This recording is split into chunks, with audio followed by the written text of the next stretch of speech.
Is Outlook throwing the dreaded cannot connect to server error and completely refusing to send or receive emails?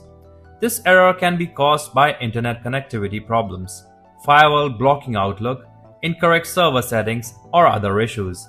That's why in this video, I'm breaking down a complete step-by-step troubleshooting process to help you diagnose and fix the issue, no matter what's causing it. And if you're still stuck after trying these steps, our support team is ready to help at the given numbers on the screen. Let's get Outlook reconnected.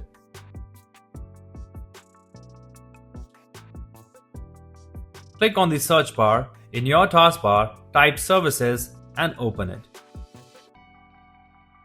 In the Services window, scroll down until you find Microsoft Account Sign-in Assistance, then right-click on it. From the menu that pops up, click on Restart.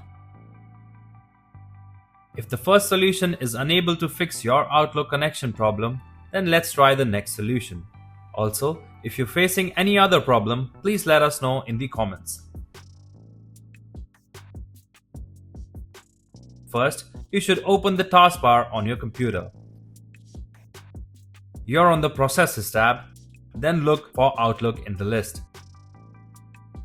Right-click on Outlook and select End Task.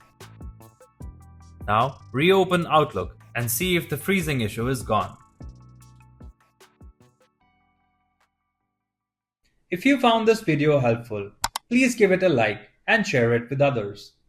For more detailed and easy-to-follow guides, subscribe to our channel or visit help-emailtails.com. You can also contact our experts at the following numbers for seamless one-on-one assistance.